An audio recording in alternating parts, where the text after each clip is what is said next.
Welcome, guys, to How the Frack We Got Here, a show that takes the news and events of the week and try to make sense out of it all. I'm your host, the most Will Buchanan, and on this show, we simply are all about the facts. There are plenty of news stations out there that simply want to do anything short but inform you. Here at How the Frack We Got Here, that's all we believe in. We go up to the left, we go up to the right, we go up to the middle of independence. We go after all sides because there's more than one side of a story to everything. And you need to know it all in order to actually formulate your own opinion. And that's what we try to do here at How the Frack We Got Here. Thanks for listening, and hold on. It's going to be fun. All right, guys. Today's date, March 30th, 2022, and this is How the Frack We Got Here. I'm your host, most Will Buchanan on How the Frack We Got Here. We do take the events of the week and try to make sense of it all. Before I do get started, guys, let you know that we try to be a family-friendly podcast, but sometimes words do fly. At the same time, there may be things that might be shown that might be too graphic for younger viewers, so viewer discretion is advised. So, aside from that, guys, how do we go about this? Well, I have to start with the local one. As you guys, I have said many times this podcast, I am from Tennessee. And I keep on saying that Tennessee is progressively backwards, and I mean that, especially when you see stories like this. The residents of a majority black town, Mason, Tennessee is where it's called, are facing ultimatums and takeovers, as you can see from the title there, if they don't pay off their debt. What's actually happening here is now between the state officials and the town of Mason, Tennessee, which again is a majority black town in Tennessee, are having an issue about the town's financial troubles. Now, you probably wonder, why in the world does this matter?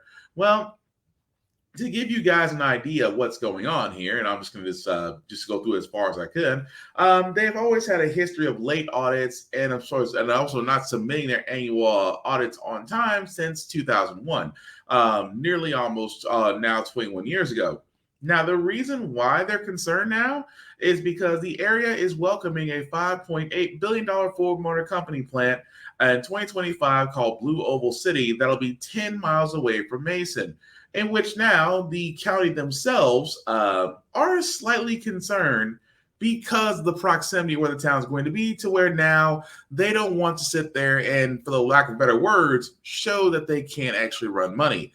And that is the only reason why they're so concerned. There are plenty of towns out there, majority black owned, that most counties are not looking into. But yet for this county, in Tipton County, where Mason, Tennessee is, that the county officials are a little bit concerned about a city that's going to be next to a more than likely future profit generating machine. Because let's be honest, here in Tennessee, we have several plants. We have the Volkswagen plant in Chattanooga. We have the more now derelict Saturn plant we used to have. And now we actually are about to have, again, the Ford Motor plant, which will be in Mason, almost in the Memphis area.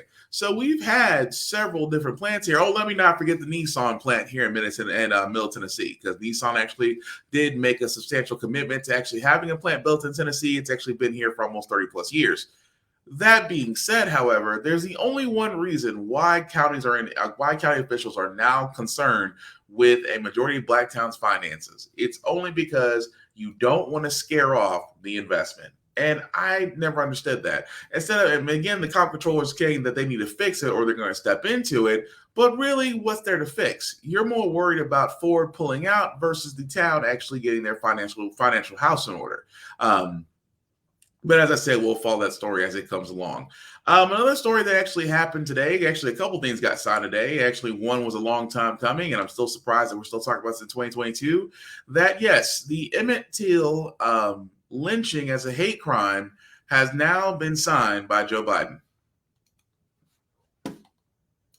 A lifetime ago, but a moment that has haunted the family of Emmett Till and the nation for nearly 70 years. It's with you all the time. I mean, you can't forget that, you just can't. In 1955, Till was only 14 years old, visiting relatives in Mississippi when he was accused of whistling at a white woman, then kidnapped, beaten, and brutally murdered. His killers never convicted. His mother insisting on an open casket so the world could see what had been done to her child. Reverend Wheeler Parker, the oldest child seen here with Till, is Emmett's cousin. Parker is the last living relative to witness the abduction. What do you remember about that moment? I remember hearing the men talk about 2:30 in the morning. I said, we're getting ready to die. These people are going to kill us. Today, Reverend Parker was at the White House to bear witness once again, this time history being made in his cousin's name. I just signed into law the Emmett Till Anti-Lynching Act. President Biden signed the first law that makes lynching a federal hate crime, passed unanimously in the Senate this month. Racial hate isn't an old problem. It's a persistent problem. Congress had tried and failed to pass anti-lynching laws nearly 200 times for more than a century. The Emmett Till law imposes a prison term of up to 30 years on a person who commits a hate crime that results in death, serious injury, or that includes kidnapping, sexual abuse, or attempt to kill. And lawmakers who worked on the bill say it would apply to cases like the 2020 killing of Ahmaud Arbery, the 25-year-old black man who was killed by 3 white men. Arbery's killers were all convicted of federal hate crimes. It took 100 years, over 100 years, but it tells us that there's hope. Today's signing, a testament to a teenager never forgotten, a step forward in civil rights, long overdue. But don't get me wrong. I am happy that, it took almost 100 years to make something as heinous as lynching a hate crime. Do not get me wrong. I understand it to a certain degree. Do I think that, it should be more punishable up to 30 years? I think it should be life in prison, personally. If we don't want to do the death penalty, then it should be life in prison for hanging someone. Not to mention that, of course, we can't really go after the killers of Emmett Till. We certainly can't go after the woman who literally sat there and testified and then recanted her testimony on her deathbed. We can't go after them either. So, yeah, it is kind of a bittersweet kind of feel to it. But at the same time, what we really should be asking ourselves is, why did it take nearly a century for that to become a hate crime when so many things else got pushed forward? Which tells you a lot about where we are in our country, that we are now having to talk about the fact that in 2022, we have now made lynching a federal hate crime.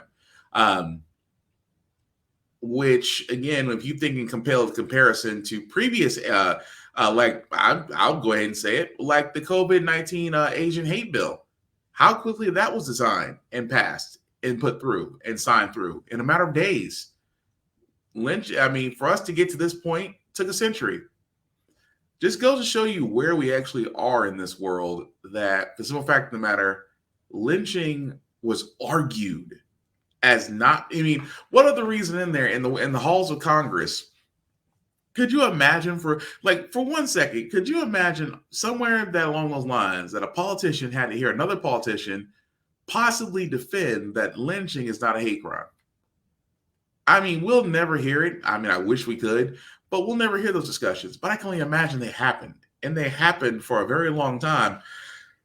Reason being because there were people in there that literally thought lynching was fine. And I'm almost fairly certain there are probably still in Congress that probably thought that, but in the world of public opinion, they agree because they did not want to be ostracized. I will guarantee money there's still people in the House and in the Senate who probably have no issue with it, and it would shock us to know who it is. But again, take the wins where we can get them. I am glad that lynching is now a hate crime. It's been labeled as a hate crime. It's labeled as a federal hate crime. And again, like I said, I understand that usually the solutions come after the problem, but the solutions come after so many people had to suffer for it. I get it. I understand it, but I can't be the only one that feels bittersweet about it. And speaking of things that people are going to be bitter about, unfortunately, that wasn't the only thing that was signed into law. Trump puppet, and I say Trump puppet because he still got his hand up his butt somewhere.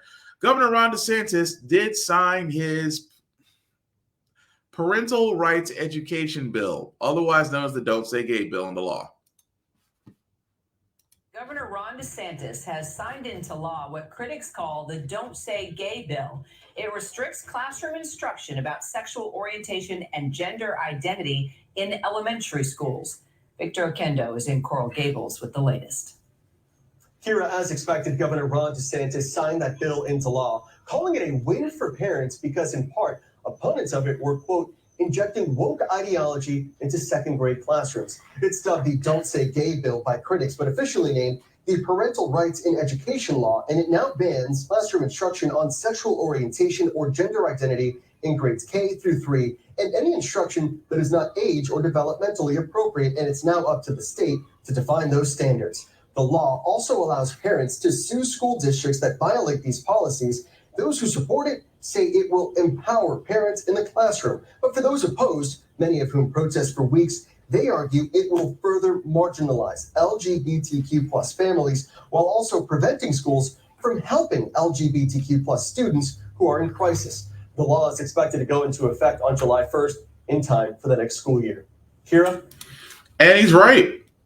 That it's when it comes down to it, the Don't Say Gay bill, otherwise known as the Parental Rights and Education bill, because what a lot of people do not understand, and this is just being completely honest, that everybody wonders, well, it's just the fact that you should be talking about that in kindergarten through third grade anyway. Okay, so I counter this with this. What if little Timmy has two moms or two dads?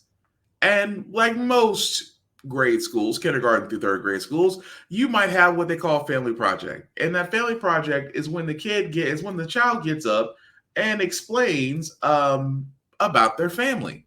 So as a teacher, what do you do in that situation? If little Timmy comes up and says, I want to introduce my two dads. My two dads are the best two dads anybody could ever have. Or my two moms. My two moms are the best two moms I ever had. Or I have a parent that doesn't identify gender. And it's great because I get open, they teach me so many things. What do you do as a teacher in that situation?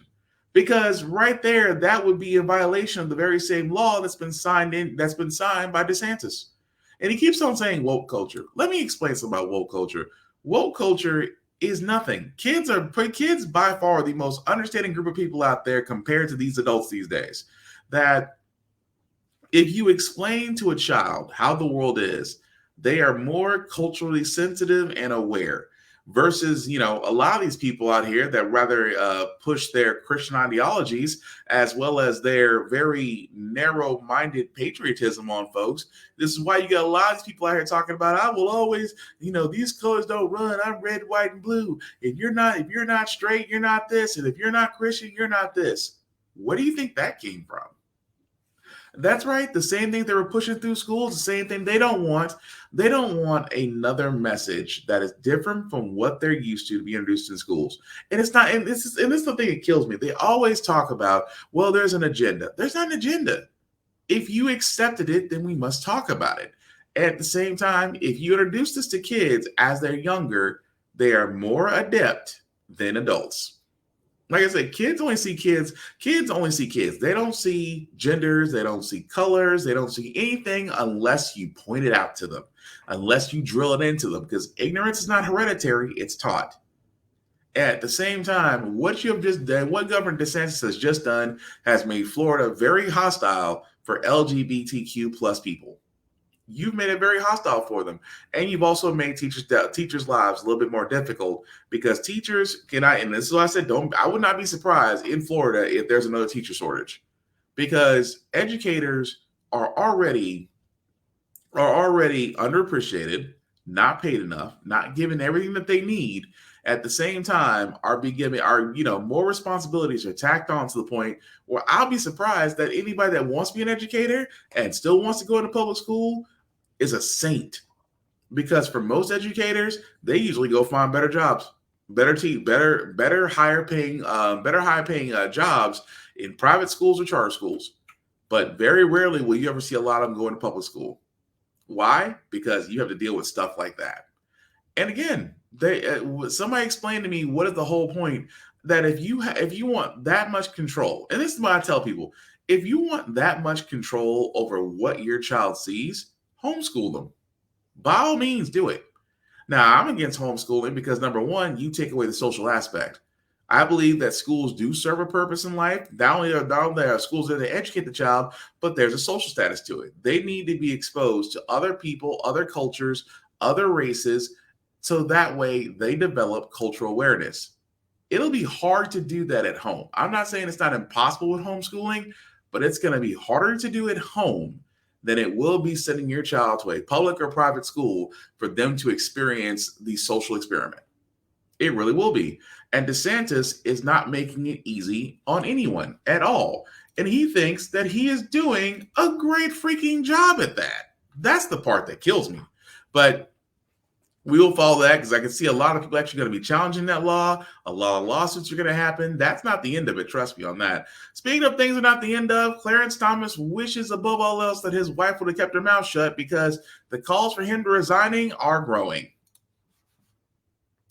Involving Supreme Court Justice Clarence Thomas after news that his wife, Virginia Thomas, texted the Trump White House urging efforts to overturn Joe Biden's victory. And these new questions after Justice Thomas was the only justice who voted against releasing White House records related to the January 6th attack. Here's John Carl. Justice Clarence Thomas is facing tough questions about the alarming messages his wife Ginny sent to then White House Chief of Staff Mark Meadows in the days after the 2020 presidential election. The messages urged extreme measures to overturn the results, calling Biden's victory, quote, the greatest heist of our history. In one message obtained by the January 6th committee, Ginny Thomas wrote, quote, make a plan, release the Kraken, and save us from the left taking America down. The messages are under particular scrutiny because at the time, President Trump was openly talking about taking his case to the Supreme Court. We'll be going to the U.S. Supreme Court. It's going to end up perhaps at the highest court in the land. Hopefully they will do what's right for our country. When the Supreme Court refused to hear a case challenging election results in Pennsylvania, Clarence Thomas was one of 3 justices who dissented, calling it, quote, baffling. But perhaps more striking, he was the only justice to support Trump's efforts to block the release of White House documents related to January 6th. Documents that could have included messages from his wife. Now several Democrats are crying foul. Senator Ron Wyden saying, at bare minimum, Justice Thomas needs to recuse himself from any case related to the January 6th investigation, and should Donald Trump run again, any case related to the 2024 election. Neither Clarence or Ginny Thomas had any comment on any of this today. There is nothing that can force him to recuse himself, and Republicans are standing by Justice Thomas. Mitch McConnell saying today that he has, quote, total confidence in Thomas's, quote, brilliance and impartiality. David? Yeah, we should be concerned. And I apologize. I know I said resign, but I really meant recuse. Only reason because not only has other Democrats, because even AOC, Alexandria Ocasio-Cortez, I apologize for destroying your name, has also came forth and said that, she's calling for him to resign. Because, again, I have said this about Supreme Court. Supreme Court is a lifetime appointment. The only time a Supreme Court justice can be removed would have to be by majority of the Senate. Now, as the journalist did point out, that yes, Republicans are standing behind Clarence Thomas. So good luck trying to get that done, especially with the current class you have. But it does present a. I think so. There are so many walking conflicts of interest. So many walking conflicts of interest when it comes to Clarence Thomas. Number one, your wife was just caught. Well, I won't say just caught. That your wife was discovered sending texts to Mark Meadows saying, overturn the election. We need to protect our president. So your wife, who has access to Trump's chief of staff at the time, is sitting there saying, find a way to overturn this election. And yet, as a Supreme Court justice, how do you sit there and say you're not impartial? It's your wife. That would be like if I was a Supreme Court justice and my wife said, fuck Trump and everything else about him, and I'm over Trump cases. The moral high ground would be that I need to recuse myself.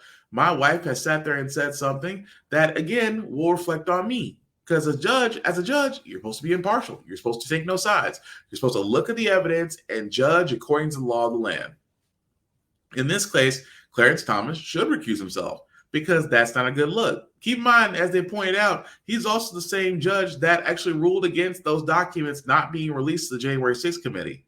So your wife was just found trying to help overturn the election. She's married to you, and you're going to sit there and say that you're still impartial, and you voted to block those documents from being sent. Can you say conflict of interest? Now, I would say he needs to recuse himself, and honestly, he needs to resign. But the reason why Republicans are not doing anything, the reason why because The reason why Republicans like the Supreme Court as it stands, the Supreme Court is leaning right. That means that a lot of cases that are putting forward to the Supreme Court may rule in a conservative fashion. Reason being, you have more conservatives than you do progressives and liberals on the court. And I've always said it best. I told them I was on the side of Democrats. Well, should we pack the Supreme Court? Yes. The Supreme Court can have up to almost 29 judges. The Supreme Court doesn't always have to be 9 judges. It can actually be more. And I am surprised that the Democrats are not doing it. Because to me, it's like, you can pack the Supreme Court. And they choose not to, among other things. But I digress, because unfortunately, as long as the Republicans stand firm on this, Clarence Thomas is unfortunately here to stay. And unless he murders somebody or he's caught up in a scandal, I don't see him recusing himself or stepping down from the Supreme Court anytime soon. Damn. But that being said, though, Biden is back on the trail again, and he's introducing a budget that seems very middle of the road, very Manchin, if you will. Unscripted comment on a Russian regime change. President Biden will try and shift the conversation, though, to his domestic agenda today, because in the next hour, he's rolling out his budget wish list, and it comes at a critical time. The clock is ticking before the midterm elections and a potential change in the balance of Congress. Let's talk about this some more and what Democrats are hoping to get across the finish line here. ABC Political Director Avery Harper joining me now. Let's take a look at what's in the budget, Avery. It includes that billionaire tax that would be a minimum tax on households worth more than $100 million. It aims to significantly bring down the deficit, and it includes the funding increases for law enforcement, climate initiatives, also the military. So what stands out to you, and what do you think we could actually see Congress move on? Right. Well, the first thing that really stands out to me is this new focus on deficit reduction. And that's really an aim to get Senator Joe Manchin on board. You have to remember that the Biden administration was not able to get that Build Back Better agenda over the finish line because it could not get the support of Joe Manchin. And as you mentioned, time is ticking. We are heading toward that midterm election, and we know that things might not end super favorably for Democrats. So it is important for them to get some wins where they can before that election. Some of the issues that I think that are going to be taken up by Congress, if you look at that budget, they are looking for $30 billion to tamp down on crime. And I think there's going to be some bipartisan support for that. Also, $800 billion per year for military. Given the conflict in Ukraine, I think that there's going to be some bipartisan support for that. Those are some of the issues that I think we're going to see Congress take up and move on. So let me stop it right there, because guys, here's the problem I have with this. Here's the big problem I have with this. That, keep in mind what the journalist just said, that the budget, and again, for all those that didn't see it, here's for the world to see. This is the budget that he is proposing. That he wants to put a 20% tax on billionaire households whose worth is greater than $100 million. He aims to reduce the deficit by $1 trillion in 10 years. And wants to increase funding for law enforcement, climate initiatives, and the military. Now, why does that sound familiar? Oh, it's all the things Manchin wanted, except the top part. I can see Manchin, that's why I said the whole thing about it. It's amazing. It's amazing to me how President Biden took a progressive agenda at the beginning of his presidential term. When he had when Congress, slim majority, everybody was gung-ho. He was trying to make a difference. He was trying to get us out of this Trump mess crap that we were in. And he was like, oh, well, we need the Build Back Better plan, or we need to do our American infrastructure plan, and we knew the American Rescue Plan. And what was Manchin doing the entire time? Oh, that's too much. We can't validate that spending. Yes, a man who literally is a walking conflict on climate issues, who's going to complain because his home state is literally coal mining country, and he sits on a board for a coal mining company. And what did he say the entire time about the Build Back America plan? Oh, it's too much. He looked at the American infrastructure plan. Oh, we need to cut that down. And so now what is President Biden doing? It's almost like if you can't beat him, join them, which is exactly what he did. He turned around and sat there and said, well, if I can't force you to join, I can't force you to look at the way we are, then I guess I'm going to have to bend to your will. Imagine that. A president bending to the will of a single U.S. senator. A single U.S. senator, aside from Sinema, which surprisingly enough, we haven't heard a lot from these days, but a single U.S. senator has halted a progressive agenda single-handedly, almost to the point that Biden has wasted so much time that now, again, as I said before, this is a midterm election season, guys. We are 6 months and counting for when Republicans are hoping to break up the simple majority that Democrats have in Congress. And I've said it once, I'll say it again. I'm going to keep saying it because honestly, this is the situation for Democrats. Democrats are going to have a harder time getting people to vote for them because they don't have a lot of wins in the column. They don't have a lot of wins. A lot of their campaign promises fell to the wayside, and on top of that, people are not seeing the relief that they were promised had they voted.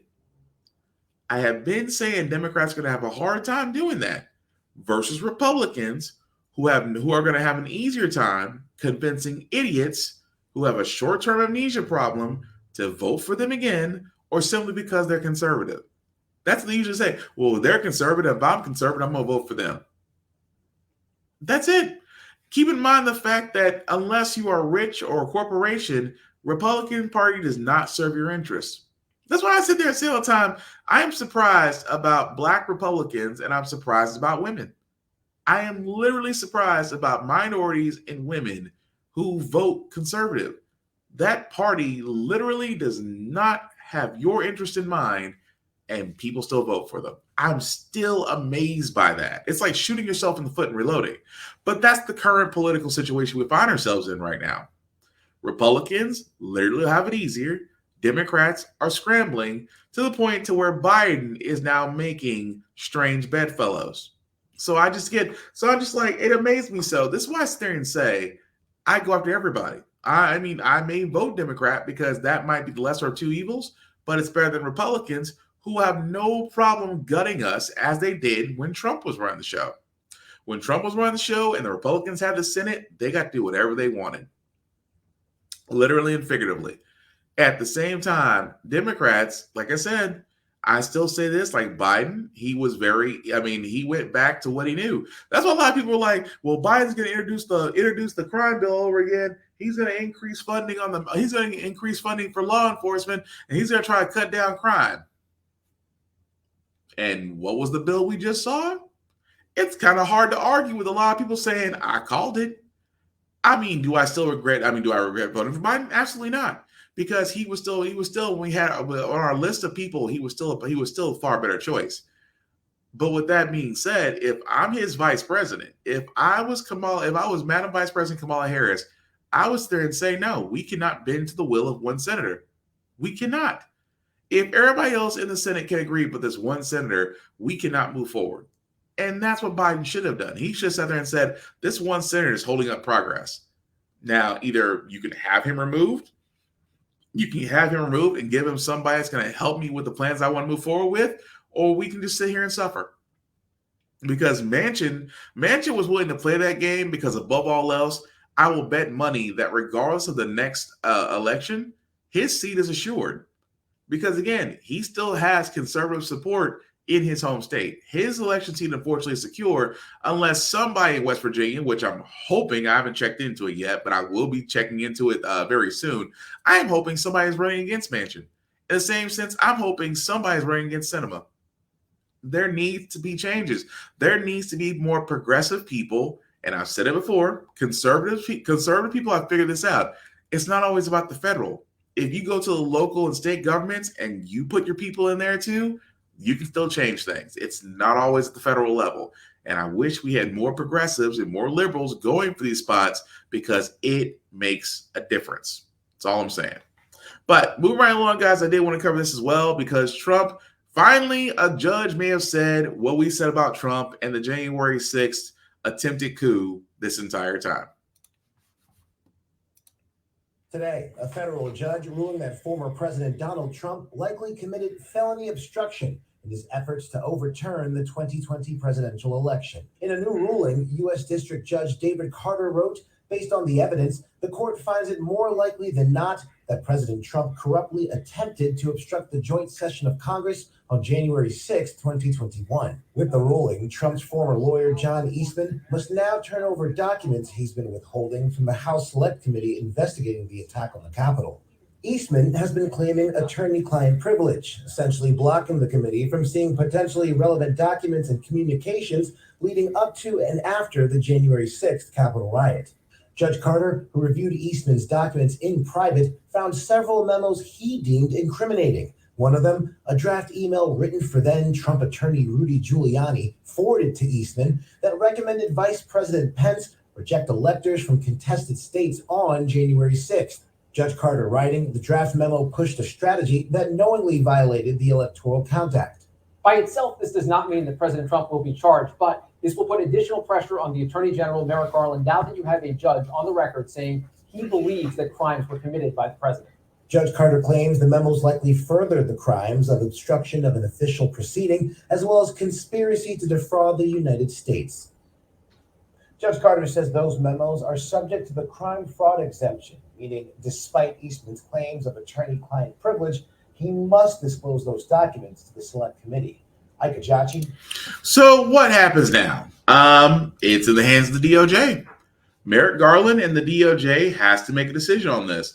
That you finally have a judge say what Robert Mueller said in his investigation, what a lot of us were always thinking.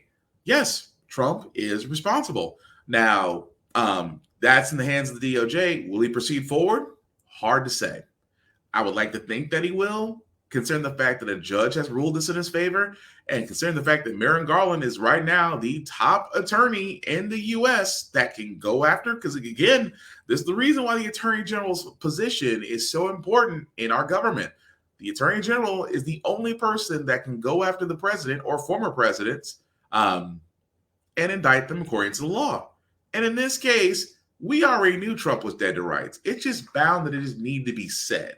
And now, like I said before, in the hands of the DOJ. We'll see what happens with that.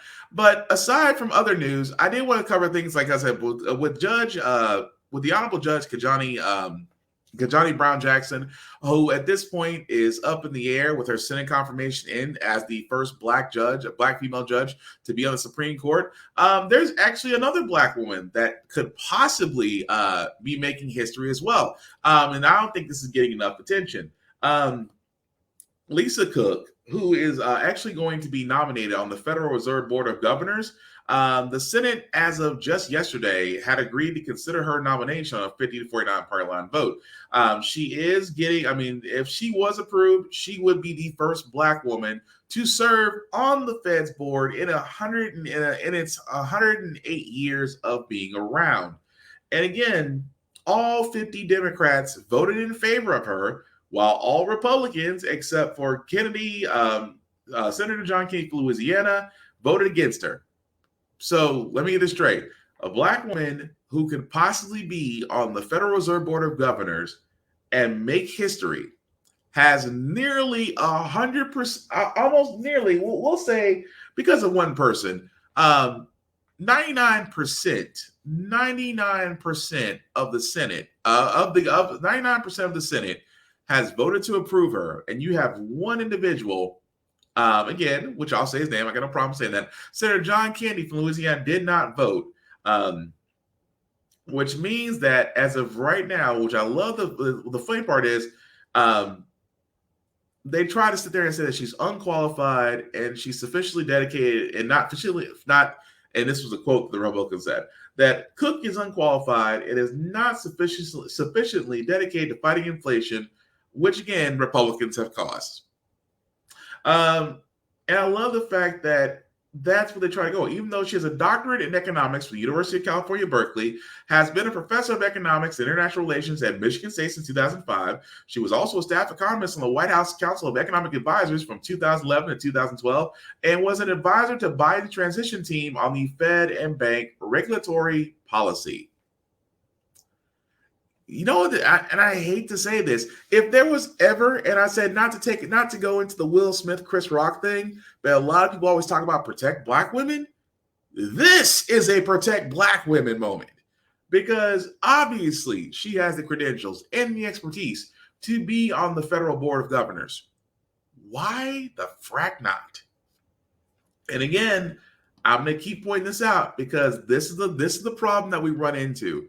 The problem we run into is that when we're qualified enough, or sometimes overqualified, to do the job, they will, when they can't find cracks in your education, they go after your experience. When they can't find cracks in your experience, they go after your character. When they can't find cracks in your character, they go after your history. When they find out you have next to nothing skeletons in the closet, then they speculate. You know why? Because that's what they do when they can't find anything on you. When they can't find anything to justify it outside the fact that you are a black woman. Again, there's been many times when I sit there and say those are protect black women moments, just like the Honorable Kajani Brown Jackson, who I hope will be nominated to the highest court in the land. Lisa Cook deserves that same protection and those same flowers. But we'll follow that story as it comes along. In the meantime, more stupid laws are being put into place, aside from the fact that 21 states want to end the federal mask mandate for public transit support and ban it. I wish I could make this up. States are suing to end mask mandates on public transportation. That federal transportation mandate has been in place since January of 2021. The rule covers all forms of public transportation: planes, trains, boats, buses, as well as all the transportation hubs, the airports, the subway stations. The mandate is set to expire in a few weeks now, but states are suing to ensure the mandate doesn't get renewed. NBC News legal analyst Danny Ceballos is here with us now to break this all down for us. So, Danny, I guess one of the big questions here is, sort of who has the final authority on this topic? Is it the federal government or the states? According to the states, their argument is really just that whoever has that authority, it isn't the CDC through the federal statute that animated the CDC's extensions of power to create these mask mandates. What the states are arguing essentially is that they exceeded that power by using the statute to cut with a battle axe instead of a scalpel, which is the way they should have used this authority. I think about, I was in the Boston airport last week, and I was on the shuttle coming back from the rental car place, and literally people are shoulder to shoulder on that particular bus. And I would imagine in the subway system here in New York, you find similar situations. Does the fact that the mask mandates in other settings outside of public transportation has been removed in most places, does that impact the argument that the states are making? Oh, there's no question that the timing of this lawsuit certainly aids it. I mean, were this brought a year ago, this lawsuit would arguably have no chance whatsoever. But the reality is that even the CDC has changed its view, and there are generally there's a loosening of these mask restrictions. So this is strategically a good time to bring this lawsuit, giving it the most chance for success. So what sort of argument could the federal government make in response? Essentially, that what they did was within the power of Section 264, which is the federal law that gives the CDC the power to even issue these mask mandates. And what they did was within the spirit of the law, in that they sought to isolate this disease and keep it in one place. And the mask mandates do that. All right, we'll see how it all turns out. NBC.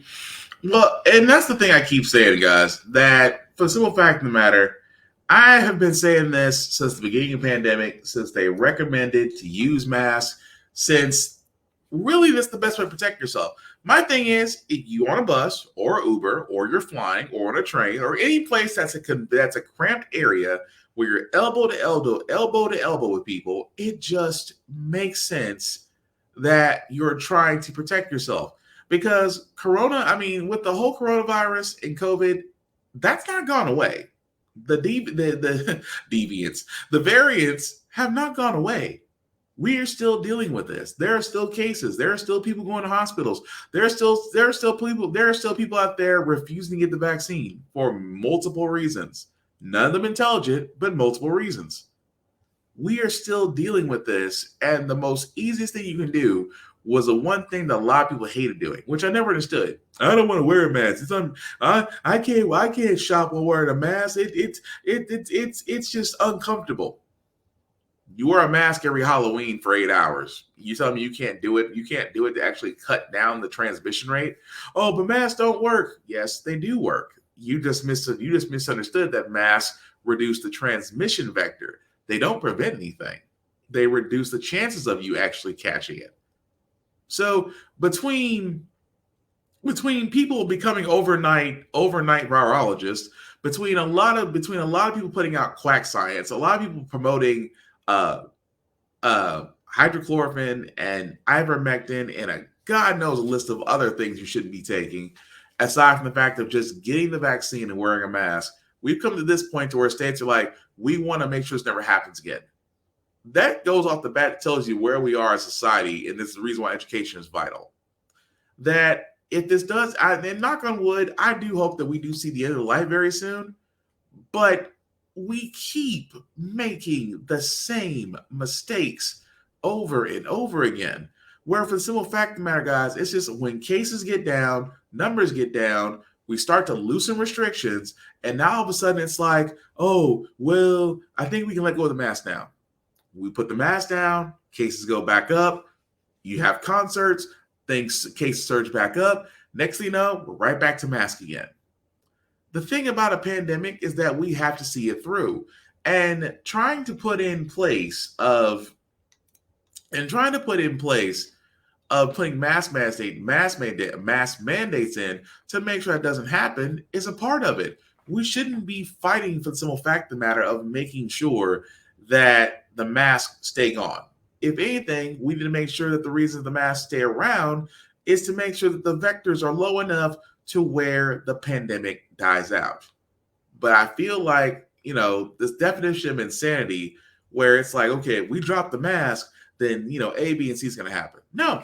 And I've always told people, I tell people all the time, if you see me outside with a mask, you can stare at me all you want to. I don't feel weird because, knock on wood, I have yet to get the coronavirus. I have yet to get COVID. I have yet to find myself that sick. I have yet to lose taste, and I have yet to lose taste and smell and things of that nature. But the one thing I've done, I don't go out as much as I have to. Anytime I do go out, I wear a mask or I'm in an area that I'm isolated to myself. I am taking every precaution to make sure that I'm not catching it, nor am I carrying it and giving it to somebody else. But it's amazing that people will literally be uncomfortable for a few minutes and make it feel like a lifetime has passed. And that always kills me. But another thing I want to catch, guys, before we get to our feel good segment, really a lot of people right now, of course, the great resignation, for all those that don't know, a lot of people during this pandemic have quit their jobs. And let's be honest, in this pandemic, a lot of us have realized a lot of things, especially from, working from home was a temporary thing. But for a lot of us, we've become accustomed to it. We actually like doing it. We actually like what it provides to us, our peace of mind, our mental state, things of that nature. And then some people looked at their jobs and said, it is not worth it, and quit. Well, unfortunately, this next story I'm going to say is a little misleading because some people are actually having some remorse about leaving their jobs. The idea of quitting or changing careers during the pandemic, you're in good company. Labor statistics show about 4 million employees have left their jobs every month since June. But a new poll reveals some of the workers who joined the Great Resignation wished they'd stayed put. Of 2,000 workers surveyed, 1 in 5 regrets quitting their old job, and a third are already searching for a new job. In September, Maddie Machado left her position as a recruiter at Microsoft to work for Meta, formerly known as Facebook.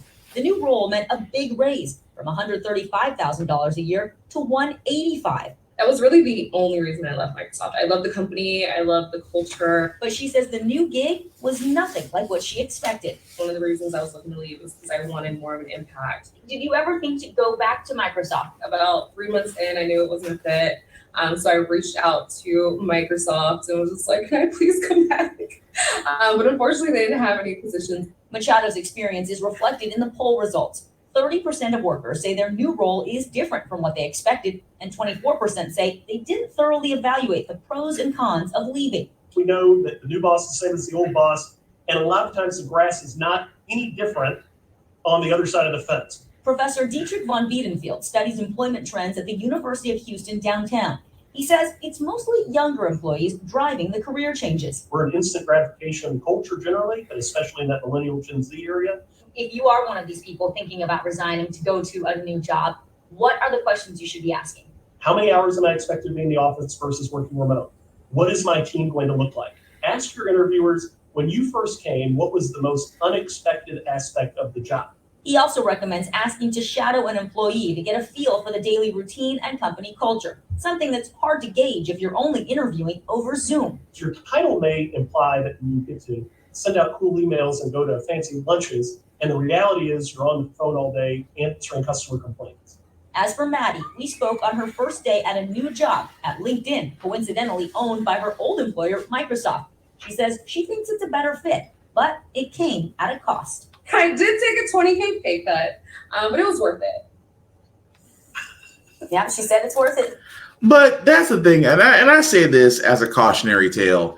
And I say this because, when you hear something like that, you hear people go, well, she had a $185,000 job at Meta, and now she took a 20 pay cut, so 185.20. She's getting paid 165, so she's only, had an increase from the 135 that she was already getting from her original job at Microsoft. Yes, I get it. But there's another end to it, though, because a lot of people, like I said, in this pandemic have realized something, that the work-life balance is not always what it's supposed to be. That's why I say a lot of companies, well, we want you guys to maintain a work-life balance. No, you don't. We're like a family. Like I said before, you ever hear a corporation say stuff like that? Run. Don't buy into it. Corporations say, well, we want you guys to maintain a work-life balance. Because keep in mind, before the pandemic, work occupied a lot of our lives 95% of the time. And God forbid if you had kids, God forbid if you had a husband, God forbid if you actually had a social life or tried to have a social life outside of work. Work occupied our lives because we were so busy trying to make ends meet because everything was going up at your paycheck, but we had to make sure bills got paid, food was on the table, gas in the car, lights were on, things of that nature. We had to make sure of those things. Then the pandemic hit. And for a lot of people, that work-life balance became a real thing because a lot of people didn't like the fact they were killing themselves for a company that could care less about them. And again, a lot of people sat there and said, I love, especially in the fast food industry, where they said, if you don't like your job, quit. And what happened? A lot of people quit. And McDonald's, Wendy's, wherever your fast food place, probably got backed up for a little while. Why? Because everybody realized, I want a better job, and this ain't it, and we're not paying people what they're worth. Hence why everybody keeps on saying, well, no one wants to work. No, nobody wants to kill themselves for peanuts. Nobody wants to kill themselves for minimum wage, is what companies are not saying. And I get it from her standpoint. She wanted to find her peace. And there's nothing wrong with that. I always said it best. I wish many times, I could, making a passion and the I won't say the impossible part. The difficult part will be taking your passion and making it into a living. A lot of people have figured that out. A lot of people are still trying to figure that out. And most importantly, a lot of people haven't started yet. It's like I said about my podcasting. I said, I wish I would love nothing more. And I still am finding a way to make these shows and what I do because I enjoy it. I want to sit here and make them my livelihood. I would love to. Don't get me wrong. I love my other job and what I'm doing, but it's someone else's dream. And that's the thing about it, that everybody wants to work for their dream, but nobody wants to work for someone else's dream because that's not what you want. That's just a means to an end of making sure that you are getting by in life. But that's the reason why I wanted to point that out, because a lot of people are going to take that as, oh, well, that's just buyer's remorse. No, she's better. She's in a better place. She is still making more and she's happy. It's just the fact that, it's not buyer's remorse to quit, because honestly, I will say it best. I understand that you have to have a job, that you have to work. There's nothing wrong with working hard and busting your ass. Just work smarter. because the whole idea of expecting a company or corporation to take care of you is so ancient, and yet people still buy into it. That's all I'm saying. But that being said, we're going to move on to our feel good segment, because usually on the Frack we got here, we cover a lot of things that are doom and gloom. Sometimes make you lose your faith in humanity, but hey, it's hump day. It's the middle of the week. We want to give you guys some positivity, some good things to go out on. And like I said, it usually happens in acts of kindness, things of that nature. In this case, a barber saw a need for folks that need their haircut and was able to provide a service. And there is no better feeling, I know, because I can't really say anything because I've got locks, and Lord knows I need a retwist. I know, thank you kindly. But there is no greater feeling out there of having a haircut. And this man is able to facilitate it in an area that might not be adept to cutting black hair. Luther College in Decorah, Iowa is making sure students of color who struggle to find a barber locally are able to get a proper haircut. A unique opportunity has been available to students for over a year now, all thanks to a traveling barber. This is a nice gesture of his. KTTC Sarah Gannon took the trip to Luther to check it out. Sarah, what did you find? Well, Tom and Caitlin, we all know how good it feels when you walk in a hair salon with a fresh cut, but for some people, at least in our area, it can be more difficult to find a stylist or barber who is experienced with different hair types. And that is a challenge some Black students at Luther College have been dealing with in the past. There's not very many different haircut spots available in town. Decorah is a smaller community, and to find a barber experienced in cutting black hair, Having a haircut always feels nice when you're competing. Just to, I guess, look good, play good. some students have to drive the hour and a half to Rochester. I just love to see the smiles and, the things that I do. Like I say, it's, I had a lot of experiences. I just want to give back in any way I can.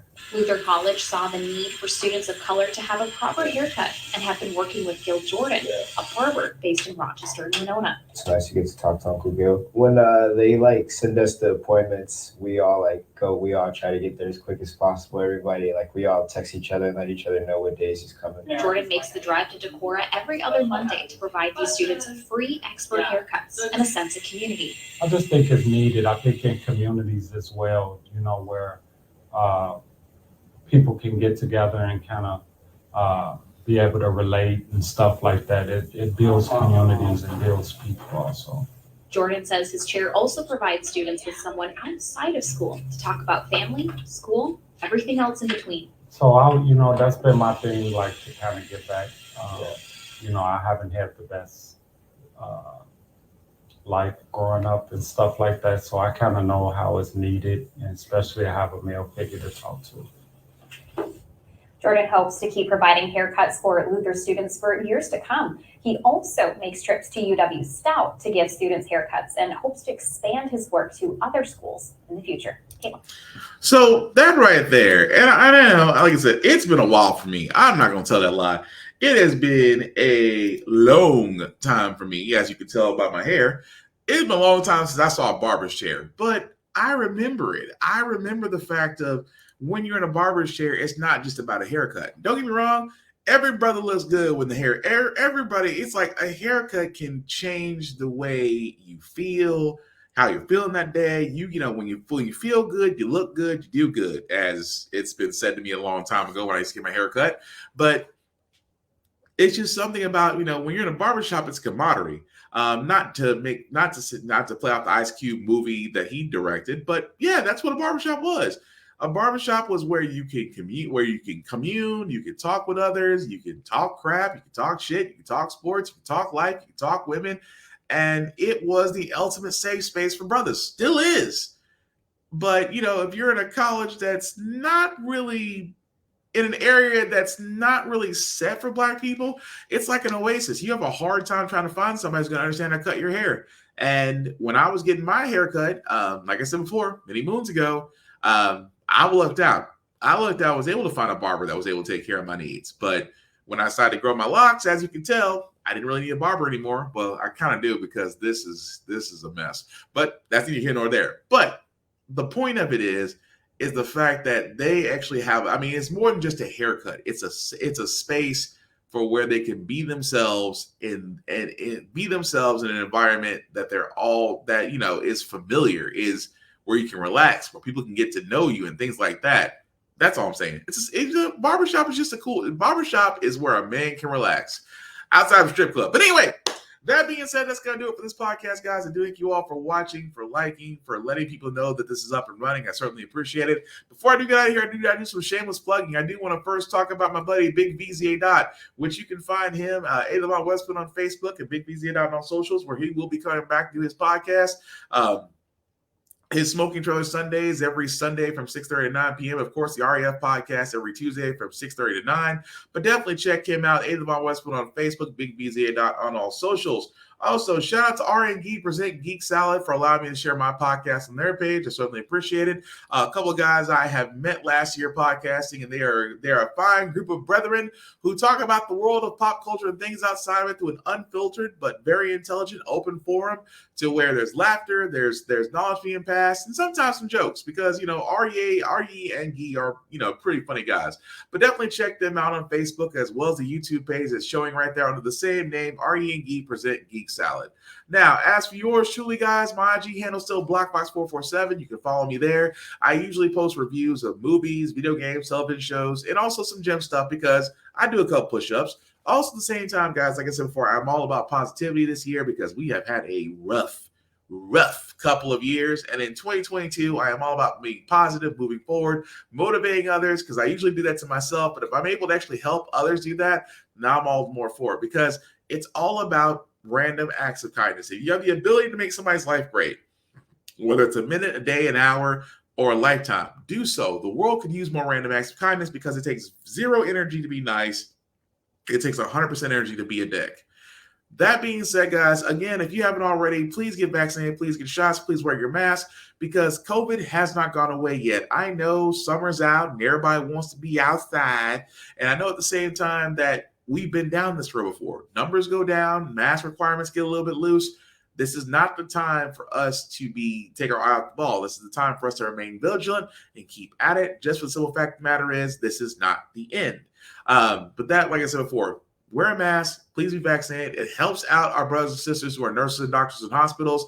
It also makes sure that folks that still go to the hospital for life-saving treatments, I'm talking kidney dialysis, blood transfusion, diabetic needs, and other needs out there, that those people need those life-saving treatments to actually prolong their lives. Their appointments get pushed back because COVID beds are still taking up space. The less COVID beds that we have, the more these people can get in and get the life-saving treatments they need to lead long, productive, happy lives. Let's just do it.